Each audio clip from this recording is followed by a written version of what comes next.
Bonjour, nous allons voir une petite capsule pédagogique pour la résolution d'équations en utilisant, en multipliant par le nombre réciproque. Je fais ici mon équation. J'ai m sur 4 est égal à 20. 4 ici, c'est la même chose que si je disais 1 quart m est égal à 20.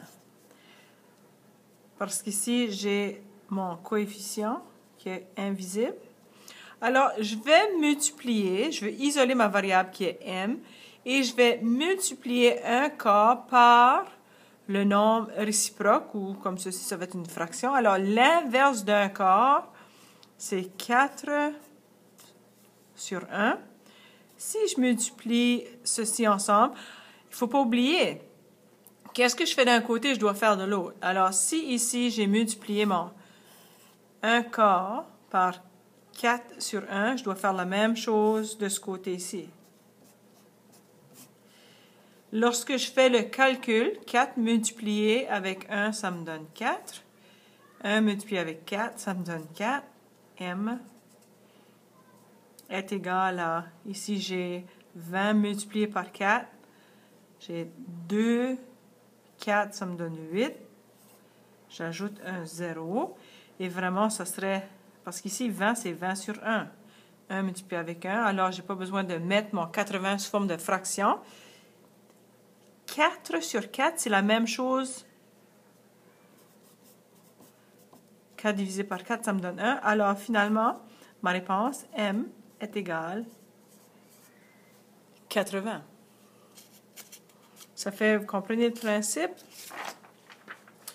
Ici, ce que je vais faire, c'est comme si j'avais,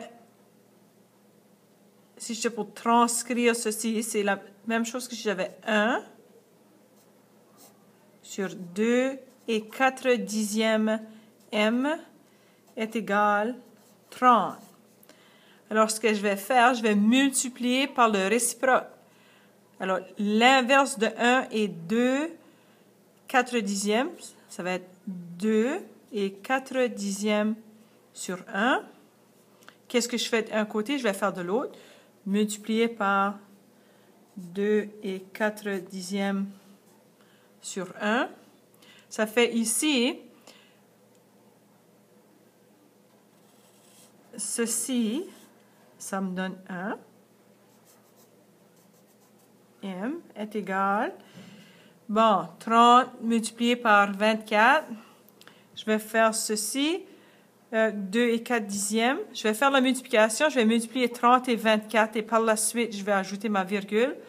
Je vais faire 30, multiplié, j'ai 20 et 4. 30 multiplié avec 20, 6, 0, 0. 30 multiplié par 4, 12 avec un 0. Si j'additionne ceci, 600 plus 120, ça me donne 720.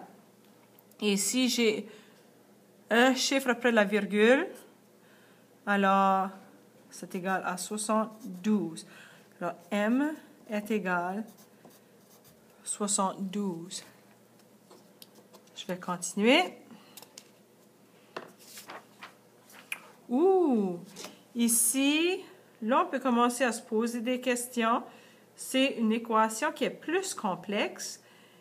Sans paniquer, nous allons utiliser la stratégie qu'on vient d'apprendre. Je vais sortir ma calculatrice parce que je pense que je peux sauver un petit peu de temps dans la vidéo si je fais le calcul à l'aide de calculatrice. Alors, ce que je vais faire, c'est la même chose ici, comme si j'avais...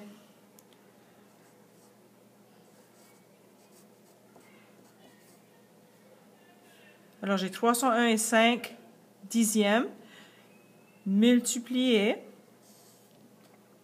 par 1t. Voyez-vous, mon t au dénominateur, c'est comme si j'avais un 1 invisible. Alors, ce que je vais faire, je vais le multiplier par son réciproque. Alors, 1 sur t, réciproque, ça va être t sur 1. qu'est-ce que je fais d'un côté, je vais faire de l'autre. Ici, je vais multiplier t sur 1. Ce que ça me donne ici, je peux éliminer mon t qui est au numérateur, mon t qui est au dénominateur, et tout ceci, on le sait que ça nous donne 1. Alors, je vais descendre mon 301 et 5 dixièmes. Et qu'est-ce qui me reste ici? J'ai 13 et 4 dixièmes multiplié avec t, et ça devient 13 et 4 dixièmes multiplié par t est égal à 301 et 5 dixièmes. Disons encore que je veux isoler ma variable. Alors 13 et 4 dixièmes est la même chose que 13 et 4 dixièmes sur 1. Je vais multiplier ça par son réciproque, qui est 1 et 13 et 4 dixièmes. Ce que je fais d'un côté, je vais faire de l'autre. Alors, si je vais faire multiplier par 1, 13,4. Ceci, je sais que ça me donne 1, alors il me reste t est égal, ici c'est 301 et 5 dixièmes. Lorsque je l'ai fini, ça va être divisé par 13,4 ou 13 et 4 dixièmes. Je vais faire le calcul. 301 et 5 dixièmes divisé par 13 et 4 dixièmes. Et ma réponse, t est égal à 22 et 5 dixièmes. On va voir si on a raison. Je vais vérifier la réponse. Ici, disons que on vient de trouver que t est égal à 22 et 5 dixièmes. 22 et 5 dixièmes. Alors, si j'ai 301 et 5 dixièmes divisé par 22 et 5 dixièmes, ça me donne 13 et 4 dixièmes. Alors, ça fonctionne. Ceci, c'est peut-être un petit peu plus complexe, mais vous voyez qu'on a une stratégie maintenant pour être capable d'isoler la variable lorsque la variable se trouve au dénominateur. Ça fait ici, nous allons faire la même chose. Je vais multiplier par le réciproque. Ça fait que je vais multiplier par, ça serait l'équivalent de 1p. Je vais multiplier par p sur 1. Qu'est-ce que je fais d'un côté? P sur 1. Ici, j'élimine mon P, j'élimine mon P. Il me reste 32 centièmes. Et à ma gauche, je vais multiplier 8 centièmes par P. Ça me donne 0, ça me donne 8 centièmes P. Ce que je vais faire maintenant, pour être capable d'isoler ma variable, je vais multiplier 8 centièmes par son réciproque. Alors, 8 centièmes, c'est la même chose que 8 centièmes sur 1. Je vais multiplier par 1 sur 8 centièmes. Qu'est-ce que je fais d'un côté? Je vais faire de l'autre. Multiplier par 1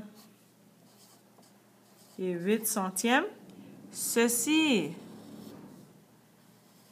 je sais que ça me donne 1. Alors, il me reste P est égal, lorsque je fais le calcul ici, ça va me donner 32 centièmes divisé par 8 centièmes. Si je fais le calcul, 32 centièmes divisé par 8 centièmes. Ici, je ne veux pas avoir de virgule, alors je fais fois 100, et ça me donne l'équivalent de 32 divisé par 8. Et ceci, ça me donne 4. Alors, P est égal à 4. On va voir si j'ai raison. Ici, si je remplace mon P par 4, je vais vérifier.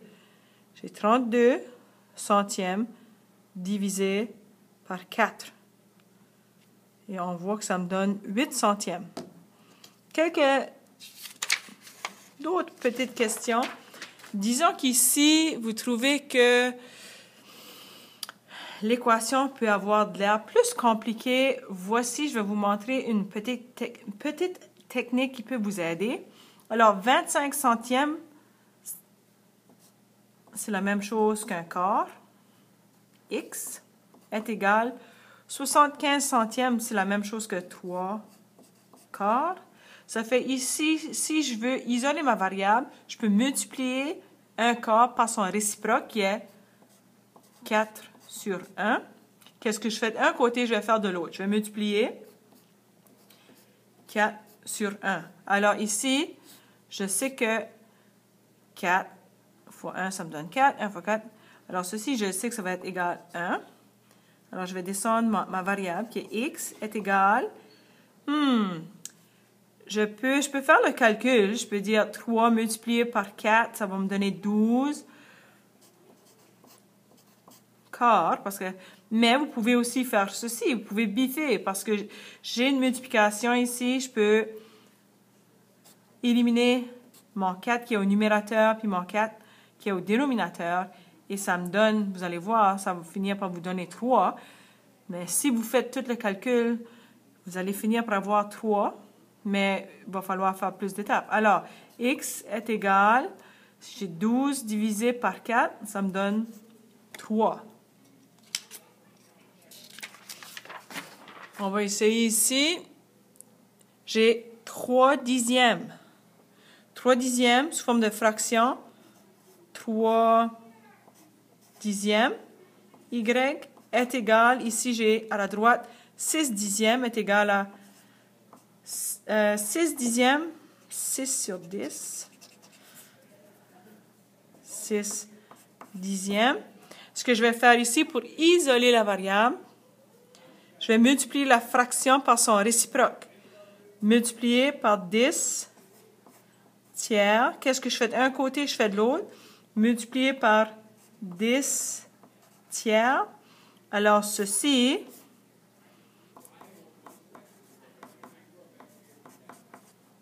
je sais que ça me donne 30 sur 30. 30 sur 30 est égal à 1. Alors, je sais que ça me donne 1. Y égale... Moi, je vais me sauver du temps. Alors, je sais ici que avec ma multiplication, j'ai un 10 au numérateur, j'ai un 10 au dénominateur. Je peux éliminer mes 10. Ici, 3 va combien de fois dans 6? Il va 2 fois. 3 va combien de fois dans 3? Une fois. Alors, y va être égal 2. Je vais vérifier. Si je veux savoir, lorsque je veux vérifier pour savoir si j'ai la bonne réponse, je fais 3 dixièmes multiplié par y, je vais remplacer avec 2, est égal 6 dixièmes. Je vais faire la multiplication. 3 dixièmes multiplié par 2 est égal 6 dixièmes. Alors, là, j'ai plus de place. Ça me dit que 6 dixièmes est égal à 6 dixièmes. Parce qu'une équation, c'est comme une balance. Et dans ce cas ici, on voit qu'on a la même chose. Si on remplace y avec 2, notre solution à la gauche est 6 dixièmes. Et c'est la même chose que ce que nous avons à la droite, 6 dixièmes. Bon. Et voilà le nouveau truc ou la nouvelle stratégie pour être capable d'isoler les variables